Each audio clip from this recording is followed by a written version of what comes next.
So I'm here with my therapist friend, Ashley. Hi. Who, as many of you know, is owner and therapist at Open Door Counseling. And we're starting a new segment today. I love that we said many people know that. Right. That made me feel really good about myself. Thanks, Marcella. But they do. We're going to start something new today where we're going to be similar to Reddit's AITA, where people write in. Many of our followers and people that we work with have some interesting or unique questions that might be relatable. So we figure we kind of read an email that we've gotten and chit chat about it and see if it resonates with anybody going through something similar. So okay, I'll just caffeinate slowly. Yes, that's good. Slow and steady. So we have our first one here, and we're going to title this segment Summer Blues. So, dear Open Door. Okay. Yeah, which I already feel. Every summer, I go through the blues once August hits. I'm a mom of 3, 8-year-old, 5-year-old, and 2-year-old, and work part-time. My kids are split between camp time and being home with me. Some days are filled with racing them to different activities and play dates where I feel like I'm just spinning, chasing my tail. And other days we are home while I'm trying to play catch up with work and house chores and they try to self-entertain. I yearn for the fall for stability of structure, but I'm so sad to see this precious time fly by. I am never sure if I'm doing enough, yet feel burdened and stressed. The fall excites me for school, yet stresses me out because of the juggle. I can't find peace. So solidarity.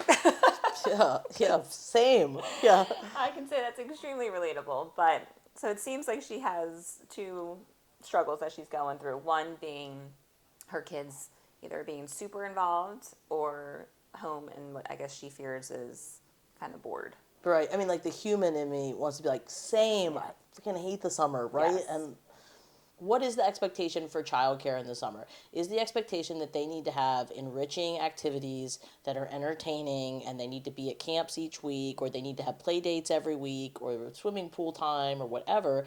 I think some of those expectations put a lot on parents that's really hard to keep up with. Mm-hmm. And the truth of the matter is that kids can get a lot out of just being around us. Mm-hmm. They can get a lot out of doing chores with us. You can have kids clean the floors. You can have, not Cinderella style.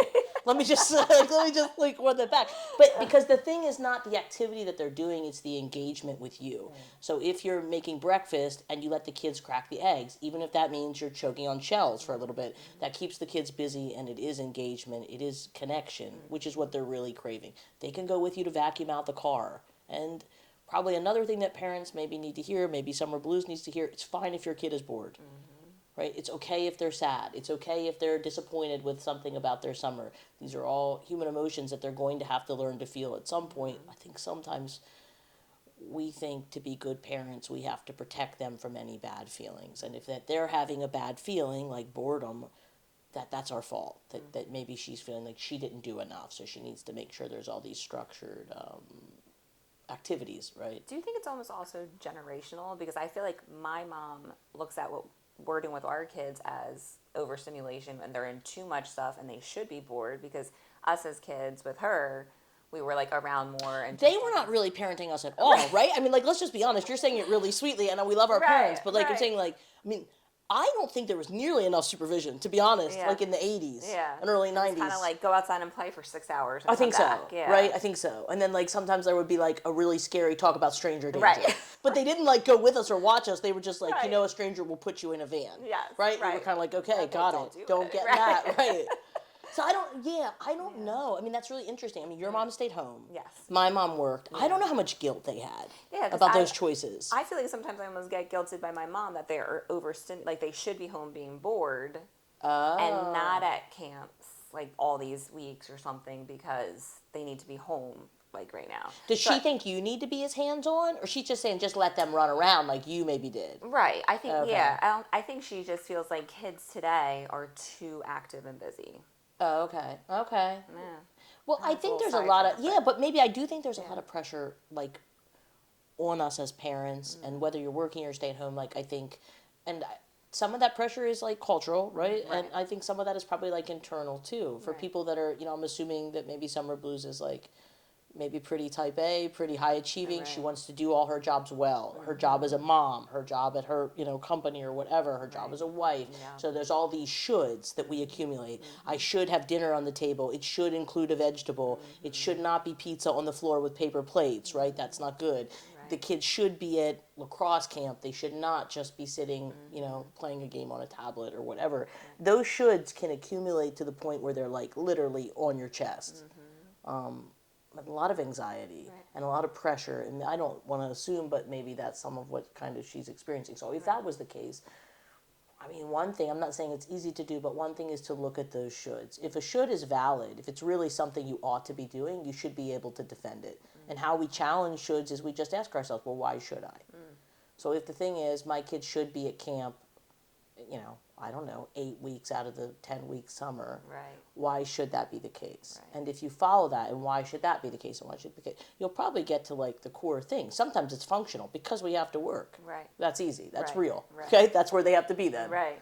Right. But sometimes it's like, well, I don't want them to be behind when they get to traveling team, and if they weren't on the summer league, that was this and this and this and this, and then when they're in college, they're not going to be starting on the team. Yep. And I can just like feel my chest tighten when I talk like that, the anxiety of that.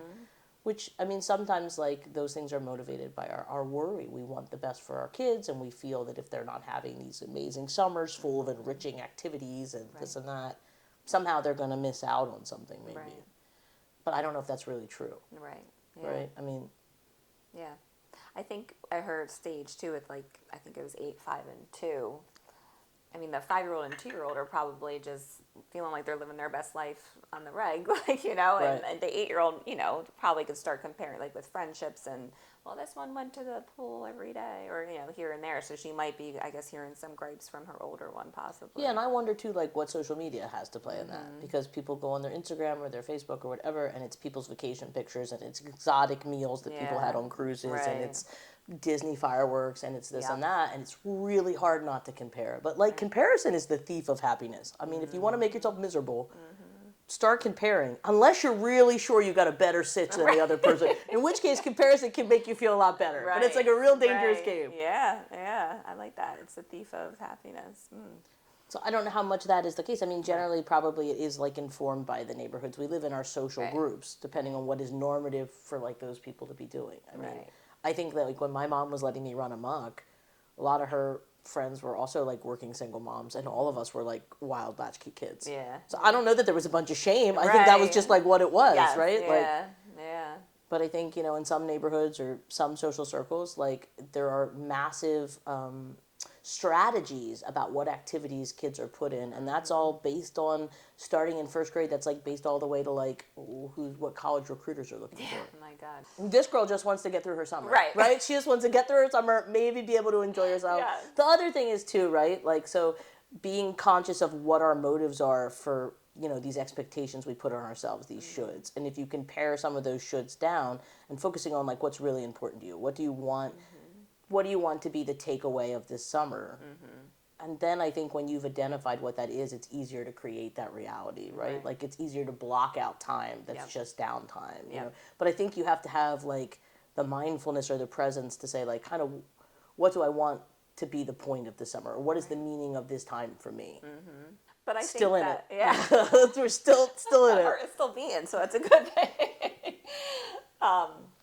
I think that kind of goes into her second point, though, and something that I think is, I don't know, it's very relatable to me, because oftentimes I feel so torn, or like there's like the ambivalence of feeling super excited for the fall and that structure to come. Yeah. But then so sad because you're like, oh, this is one more summer, like that's knocked off the list now that I'll have with them.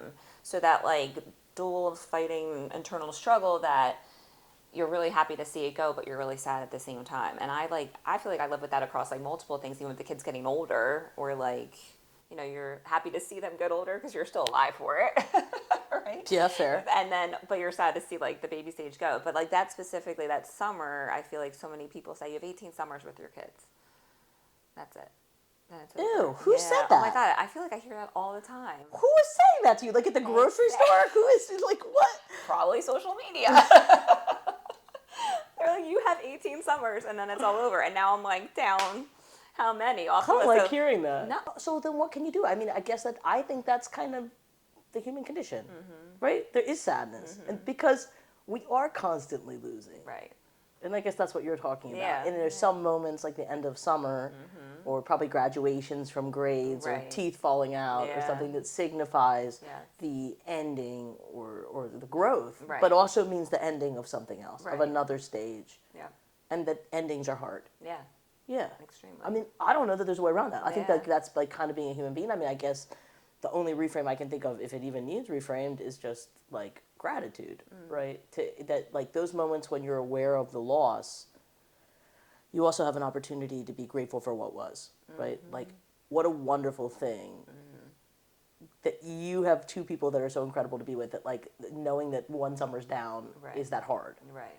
Right? Like, I was sort of just thinking, good, let's get through this, right? Like, and you were over here going, like, one less summer. Like, so, so I think that's kind of beautiful and speaks to your relationship with them. Right. And your awareness of how precious this time is. That you are really, really present in, like, how limited your time with them is, Right. how precious that time is. Right. And so when you see that time kind of elapse on the calendar, and now it's Yes. September, Yeah. and sure, there's exciting things about September, and Right. you're busy. And the fall is but great and all that. But yeah, but then there's like a little bit Yeah. of sadness. I mean, I guess I think like that maybe just noticing that is kind of beautiful. Yeah. Right? It's kind of that idea of like, I don't know. There's a cheesy country song that says like, if we were both vampires, I wouldn't have to hold your hand because we would live forever, Yeah, right? Because it yeah. would mean nothing because you'd always be there. Yeah, But I that like understanding that because we're not going to be here forever, because the kids aren't going to be 5 and 8 and 2 forever, Right. that we are in the process, even while we're living, of losing. And holding that awareness of like loss or the temporalness, I guess, if that's a word, of our lives and these stages our kids are in and stuff, can sometimes make those things like very, very precious. Right. Right. Not less precious. Yeah. Yeah. I find that like so hard. I can sometimes find like a snapshot of time that I can recognize the gratitude and be like, okay, like this is great. Like this is a beautiful moment. This is why it's precious. Yeah. But it's so hard, I feel like, to stay in that, because then I automatically go, oh man, this is sad again. I can do this. I can stay positive. And then like, boom. Well, can both things, and I don't know the answer to this, Yeah. it's not rhetorical, Right. but can both things exist simultaneously? Can there be a sense of sadness or like an awareness of, like, for lack of a better word, well, isn't this nice? Yeah. Well, isn't this nice right now? Right. And also an awareness of like, this won't be forever, right? And I Yeah. can't keep this. I Yeah. can't keep them this age. I Right. can't keep this moment. I can't Right. keep this friend. I can't keep any of these things that sometimes might fill me with gratitude or Right. love or make me feel really alive or like connected. Right. I think both can probably exist. Yeah. Yeah. Kind of like simultaneously. Probably most of the time, both things are sort of. But I don't know. I mean, I guess at the end of the day, right? I think it's about the stories we tell ourselves. What story is Summer Blues telling herself about what the summer should be and what she should be doing as a mom? If she finds that there feels like there's an elephant on her chest and that she's lost a big chunk of time that she feels like maybe she wasn't present for, I would probably start to look at some of that stuff, right? Like what really matters here? What expectations are ones that I really relate to and think are important, and what ones are kind of, maybe like larger cultural things or social media things or whatever, right? Right. Like what experiences are really vital for the kids to have during the summer and what ones aren't? Like what expectations are not reasonable or like necessary for like what she wants.